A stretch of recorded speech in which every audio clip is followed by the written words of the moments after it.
Donc aujourd'hui, on est sur le site du lycée agricole Convenance à Bémao. On est à BIC Agrinov, donc l'événement qui a eu lieu sur les plantes de service organisé par le réseau d'innovation et de transfert agricole, le RITA. Alors un BIC, c'est un lieu d'échange, c'est un lieu où on vient débattre et donc aujourd'hui c'est exactement ça qui s'est passé. Les agriculteurs, les chercheurs, les ingénieurs, les conseillers, toutes les personnes qui gravitent autour des agriculteurs ont pu échanger sur la thématique des plantes de service et plus largement sur des pratiques agroécologiques qui sont mises en place dans le cadre des projets RITA.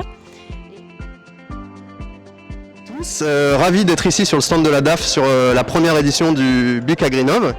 C'est un super événement qui a été organisé grâce au RITA qui permet d'avoir tous les partenaires techniques et institutionnels autour de l'agriculture au même endroit.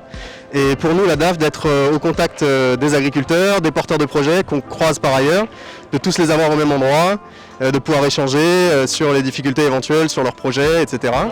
Donc je présente le plan Eco-Phyto qui est un plan de réduction des produits phytosanitaires, un plan national et en Guadeloupe il s'articule autour du paillage biodégradable et de la gestion mécanique de l'enherbement en canne à sucre. Et donc aujourd'hui on présente et on répond un peu aux questions des agriculteurs sur toutes ces thématiques. Alors l'idée de cet atelier, c'est de montrer un peu des plantes de service. Comme le nom l'indique, elles rendent tout un tas de services. Donc par exemple, ici, je me trouve dans une bananeraie de plantain.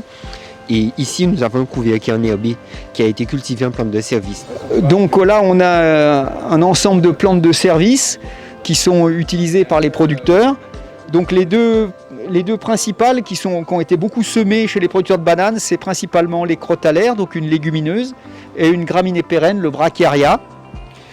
Ce qu'il faut savoir aussi, c'est qu'il n'y a pas de solution miracle. Il n'y a pas une plante qui peut être utilisée partout, dans tous les milieux. Et en fait, c'est une histoire d'adaptation.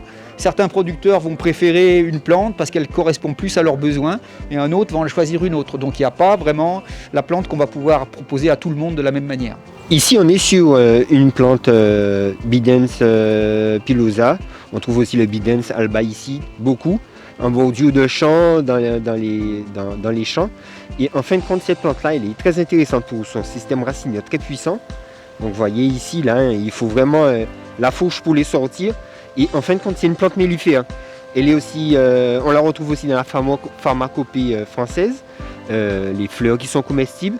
Et ces petites fleurs ici, là, ont beaucoup aidé les abeilles et, selon les experts, auraient sauvé l'apiculture aux Antilles.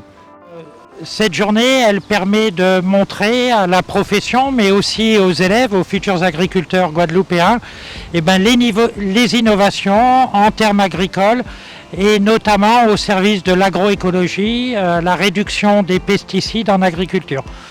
Donc, vu le succès de cette édition 2021, je donne rendez-vous à tous nos partenaires et aux agriculteurs et futurs agriculteurs. Je leur donne rendez-vous en 2022 pour l'édition suivante.